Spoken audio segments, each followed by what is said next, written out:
que causa ansiedade? Quais são as causas da ansiedade? Esse é o nosso assunto de hoje na série Ansiedade, essa tal ansiedade.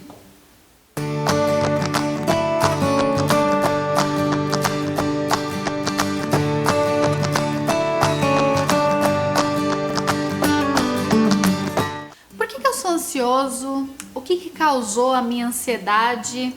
Eu sou ansioso mesmo? Isso aqui que eu tô sentindo é essa tal ansiedade? Quais são as causas da minha ansiedade? Será que tem uma causa só ou será que tem várias causas? O que você acha? O que a ciência diz sobre a ansiedade? Você já se fez alguma dessas perguntas que eu acabei de fazer para você? Se você é ansioso, me arrisco a dizer que já. E uma das primeiras coisas que eu gostaria de dividir com você é que a ansiedade não tem uma causa só. Ela pode ter várias causas. E seja qual for o quadro desenvolvido para a ansiedade, existem alguns fatores que, quando somados, podem contribuir para o desenvolvimento da ansiedade. E quais são os fatores? Nós vamos conhecer 3 fatores que, quando somados, podem contribuir para o surgimento dessa ansiedade. Os fatores biológicos de causa genética, os fatores de história de vida, traumas, algumas coisas que a gente viveu, e os fatores do ambiente. Fatores biológicos e de causa genética.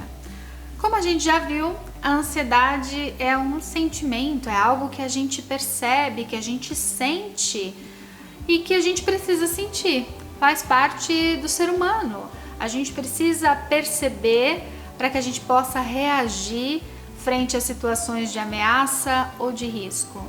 Porém, algumas pessoas podem ter uma predisposição genética, uma sensibilidade um pouquinho maior a essa percepção, a esse sentimento ansioso, de ansiedade. E o que acontece é que essa sensibilidade um pouquinho maior frente a essas situações de ameaça e risco se tornam um pouco mais frequentes, né? Algumas pessoas podem sofrer algumas alterações na estrutura ou na química do cérebro ou no circuito da amígdala cerebral, que pode alterar ou mudar a forma como as pessoas percebem a ansiedade.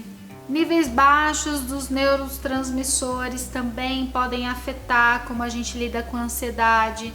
Quais são eles? Serotonina, dopamina, noradrenalina. Algumas doenças que afetam o nosso corpo também podem ser considerados fatores de risco para que a gente desenvolva ansiedade. Alguns distúrbios ou alterações hormonais, abusos de algumas substâncias também podem influenciar. Esses que eu acabei de listar para vocês são alguns fatores daqueles que a gente considera fatores biológicos ou genéticos. Fatores de história de vida, fatores que a gente aprendeu ao longo da nossa história de vida ou algumas situações de trauma que a gente vivenciou. Quando nós nascemos, nós somos como um HDzinho, um pendrive em branco. E ao longo da nossa vida, da nossa experiência e das nossas relações, a gente vai aprendendo a se comunicar, a se relacionar. E nesse processo, pela influência dos nossos pais, dos nossos cuidadores, dos nossos familiares, de quem que a gente convive à nossa volta, a gente pode aprender alguns padrões, dentre eles também alguns padrões ansiosos. Sendo assim, familiares com padrões ansiosos também influenciam a nossa forma de ver e de sentir ansiedade. Padrões familiares que incentivem a urgência, a disciplina, a correção, padrões de alta exigência, padrões que cobram muita performance, muita entrega, podem ser padrões familiares, modelos que são aprendidos e que incentivam aí a ansiedade.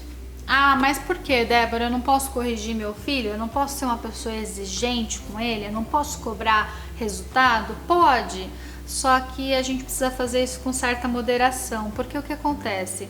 Quando a gente expõe uma pessoa a muita cobrança, isso desperta uma alta expectativa, que também desperta algo novo e faz essa pessoa ficar em estado de alerta para corresponder àquela expectativa, né? Então esse sinal de alerta pode ser entendido pelo nosso cérebro, pelo nosso sistema nervoso, como uma situação de risco, como uma situação de perigo, para que a gente possa reagir a esse sistema de alta exigência, de alta cobrança, de alto padrão. E aí o que acontece é que o nosso sistema fica em alerta o tempo todo, esperando que alguma coisa aconteça, que alguma disciplina seja colocada, que alguma correção seja aplicada. Então, um cuidado que a gente precisa ter é como é que a gente está usando dessa correção, dessa disciplina, se a gente não está exagerando um pouquinho, porque a gente pode estar ensinando o nosso filho a manter uma relação com o organismo, mandando sinais para o cérebro que ele precisa estar em alerta a todo tempo, né? Ele precisa estar focado todo tempo, e isso vai desenvolvendo nele situações de ansiedade.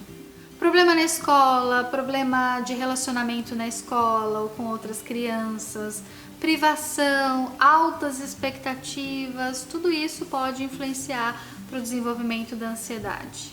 Esses que a gente acabou de ver agora são fatores da nossa história de vida, são fatores que a gente aprende ao longo da nossa história, são fatores que a gente aprende com os nossos pais, com os nossos familiares e nas nossas relações. Fatores do ambiente. Ao longo da nossa história de vida, nós somos expostos também a tudo aquilo que está à nossa volta. E assim como nós influenciamos esse meio também influencia o nosso comportamento e a nossa forma de se relacionar. Por exemplo, as redes sociais, né? Hoje nós lidamos muito com as diversas redes sociais, e nessa rede social a gente se apresenta de uma forma como a gente gostaria de ser visto, e a gente critica e se critica também por alguns padrões, né? E esses padrões que a gente se coloca, ou como a gente gostaria de ser percebido, ou como gostaria de ser visto, como os outros estão nos percebendo, podem ser fatores de risco para o aumento da ansiedade, dessas altas expectativas que a gente se coloca às vezes. Alguns tipos de trabalho também, como a gente lida com ele. A gente sabe que hoje a gente tem trabalhado muito mais, né? As pessoas têm trabalhado muito mais, têm trabalhado distante dos seus empregos, pegam trânsito para ir, para voltar do trabalho, lidam com pressão dia a dia, diariamente, são expostas a situações de altas expectativas, de alta entrega, de resultado. Tudo isso são fatores que contribuem para o aumento da ansiedade. Questões financeiras, altas expectativas ou baixas expectativas a respeito do futuro. Quem tem muita expectativa a respeito do futuro pode ficar muito ansioso com uma coisa que nem aconteceu e ansioso para cumprir todas as etapas daquilo que planejou para o futuro. Ou aquelas pessoas que não se planejam, que não têm essa perspectiva de futuro, também podem se ver ansiosas, porque o tempo vai passando e elas não vão sabendo se planejar. Isso também pode gerar uma certa ansiedade. Então, o planejamento ou a falta dele também pode gerar ansiedade, pode ser um fator de risco para ansiedade. Outra coisa muito importante, já que a gente está falando de ambiente, são os fatores protetores que a gente não pode deixar de vivenciar, de estar em contato. E quais seriam eles, né? Quais seriam esses fatores protetores, né? O dia a dia, o relacionamento com outras pessoas, a natureza, o sol, tomar sol.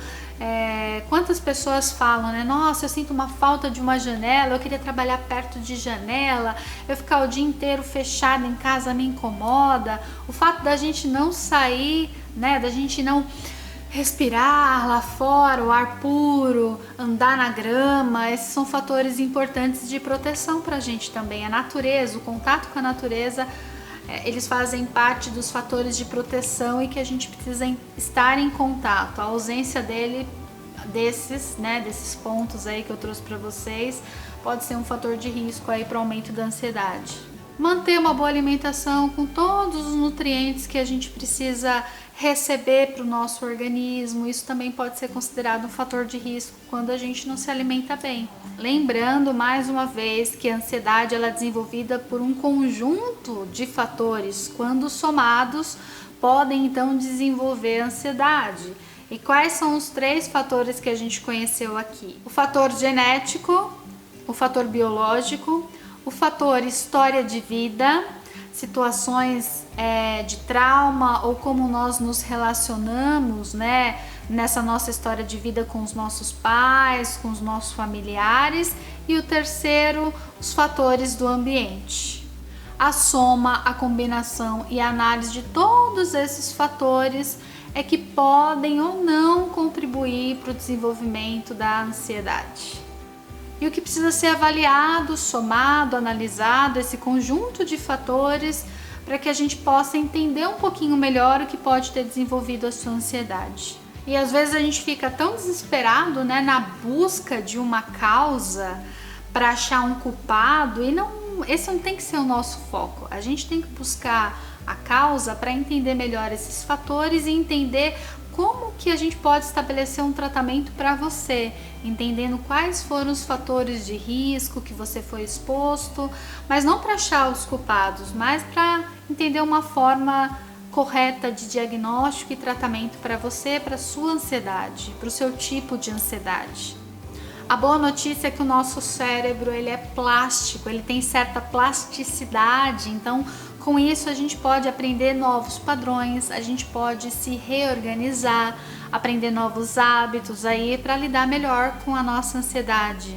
E aí nesse caso, saber a causa vai fazer com que a gente coloque a energia no lugar certo.